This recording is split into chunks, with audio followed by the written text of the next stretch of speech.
Are you sitting good, Stellan? I am fine in my chair now. Good. How are you, Anders? Tremendous as always. Any story about the guitar behind you? Oh, it's just a Fender. And to the Fender, of course, I use an amplifier named Black Star. Okay. Does that say you anything, Stellan? That it's heavily Bowie inspired. What a surprise. So today I was thinking that we could talk a bit about HubSpot.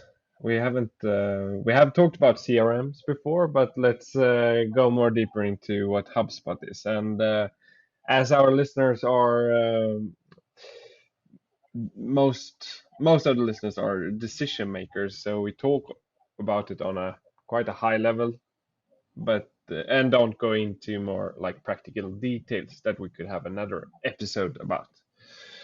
But let's start with you, Anders. Like, how long have you used HubSpot for? Together with our customers, this is actually interesting that you ask because I believe it was this week that Doug and Stellan and I prepared something and the discussion came up. So, Stellan, you have to correct me. Was it March 2012 that we started working together with HubSpot? Then I'm correct. So that's for how long that we ourselves and many of our customers either as a complement to the full tech stack and more often as sort of the main part of the tech stack. Yeah. And so like, you worked at Zuma in 2012 as well, or? Yep. Started in February 2012. Ah. Great. So like, could you just describe a bit about what HubSpot is? I wish there was an easy answer, but there are many different angles you could take on this. So one is that it's a system of record, a CRM, that on top of that has basically all the tools you need to run marketing, sales, and service. And then on top of that, it has an open API with an ecosystem. So there are many, ready-made integrations that you can do to other tools if you think that HubSpot doesn't have exactly the features that you're looking for in one or several areas. But in one way, it's sort of to simplify the reasoning a bit, because on a more philosophical note, it's for anyone who has sort of decided that you want to take concrete steps and you want to do something that is fairly simple and easy to start with and to use, rather than to spend years and years and years developing things that are custom made specifically to your way of working or your specific and often, unfortunately, I have to say, imagined needs. So it's a little bit something that is good enough for most and that is really easy to get going with, and therefore you can sort of win a lot in terms of time to market, as it's often called, but I would say more in a sort of from a transformational journey, you get up to speed much faster. Okay. And then has that been the case in start? I mean, since you... It has been the case in start, but not in sort of such a broad aspect. So when we started working with HubSpot, it covered marketing, and it didn't really cover sales or service. So in one way it did, because there is a CRM at the core, and from that perspective you want to have all your customer and prospect interactions in one place, and HubSpot could solve that. but for organizations who wanted sales enablement, integrations with Outlook, LinkedIn, etc., none of that existed in 2012. All of that has been added later. So now it's much more of a much more complete platform. And Anders, what are the most important evolvements of HubSpot since you started working with it 2012, according to you? Originally, it was very clear that it was an American software. And very early on, we brought on friends, customers, clients who were very, very international. They could cover like 60 languages, etc. So it became very clear in the beginning that it was a American marketing software. They didn't have CMS in the beginning either. And I would say nowadays it's a huge software provider, very easy to work with, that has evolved from their original idea to something very, very impressive, and still kept the main strength, which is ease of use. And I would say so far, the only software tool that we work with ourselves and with our customers that actually has the CRM as the base for everything that they do. And we're not in this episode going to mention all interactions on one contact card again. But in their case, in HubSpot's case, it's obvious a huge advantage that if you work with service, if you sort of use the operationals hub, if you work with sales or marketing, you have the full view of a customer. Many other claims they haven't seen it yet. Yeah. So, Stellan, could you elaborate a bit about the differences between HubSpot and other CRM on the market? Yeah, so the big difference is the ease of use. Ease of use often also, and it's true in HubSpot case as well, means that there is a limit to what you can configure. So you can only hack the system so much, and there is surprisingly many ways to hack it. But if you sort of reach a point where you want to sort of evolve, work in another tool, and your starting point is we want everything to work exactly like it does in our current system, and we want to emulate that in HubSpot, then the answer is don't use HubSpot, because it's never going to succeed. It's not going to be possible. Whereas with and you shouldn't use any other system either, because it will only be a never-ending integration project. So yeah. But that mindset if is you wrong. want a never-ending integration and migration project, then you could choose something like Salesforce or something where it's actually you can do anything more or less. And so that's sort of the, I would say, key difference between HubSpot and many others, is that yes, it is limited. There is a limit to what you can do and how much you can hack it, but it's actually a benefit that it is like that. It's they have most of the ways that you can configure the system like is what most organizations need. And so therefore for most it's the perfect tool. It's like you can't go wrong with it in a way. And then fair to say that we have been and do work with now you asked Stellan about the CRM part. We have seen used work with lots of different CRM, but important to bear in mind that the history of CRM, as we have said in another episode, is to make administrators of sales reps. Make sure that they log all the history they can come up with, and then we will tap them on their shoulders.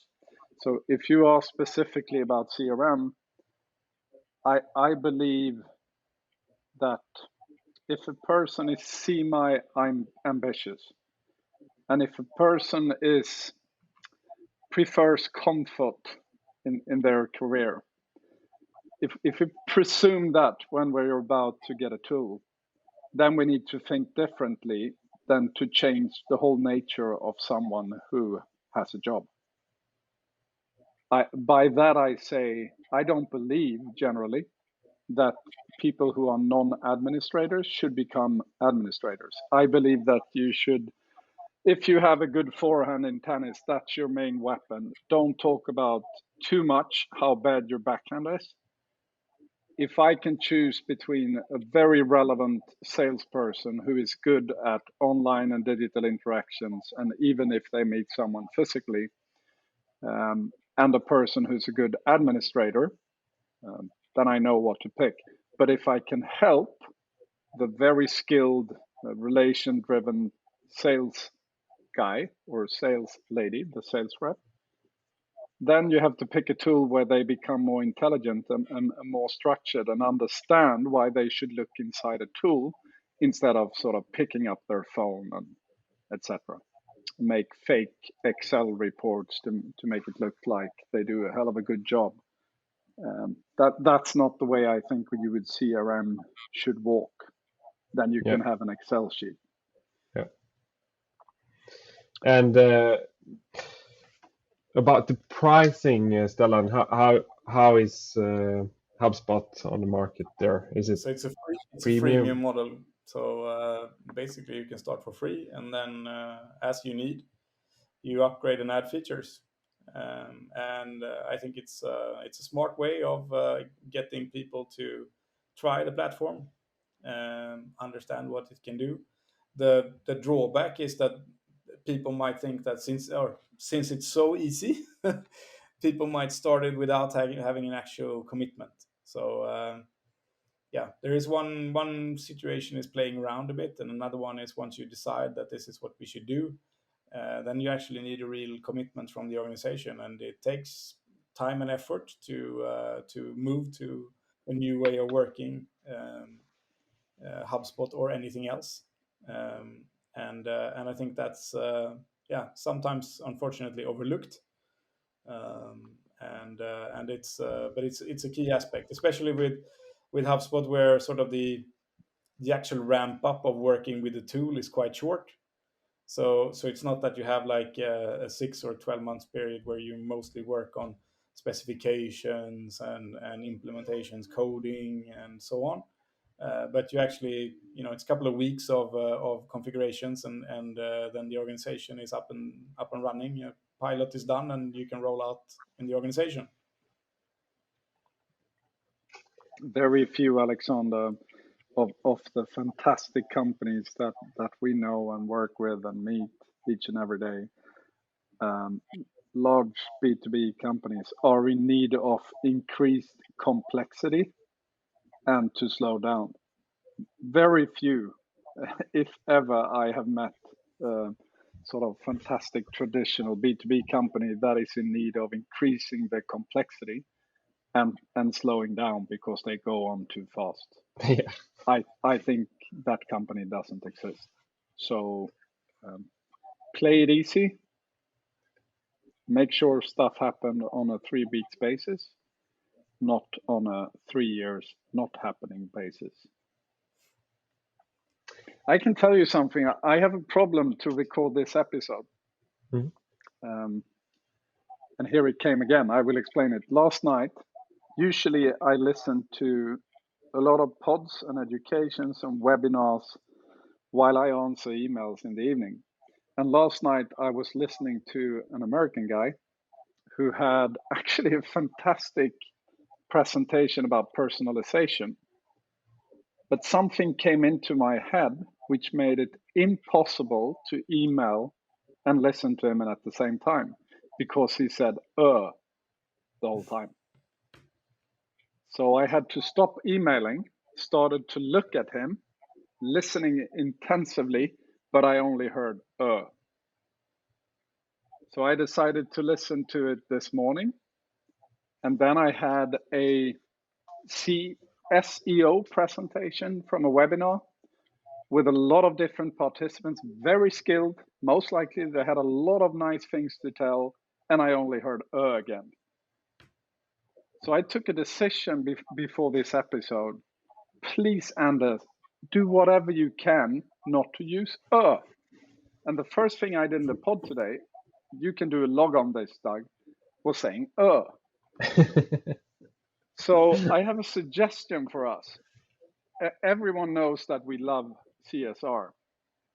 Whoever participates in the episode, if they say they need to give 1 krona to Gothenburg's Stadsmission. So whoever participates here from the next recording, afterwards, in the transcription, Doug will say, Stellan, you owe Gothenburg Stadsmission 23 Swedish kronor. Anders, you own 550 or whatever it is, if it's fine with you. And then with other colleagues, we should challenge them the same way. I have coached you at one time, Alexander, saying, at the presentation with this fantastic Dutch company, it was a lot of but I realized when I listened to the recordings that I a lot as well. So I'm going to make a good try. So I speak slower today. And when I think, I try to shut up. Excuse the language. Yeah, challenge accepted. From the next episode.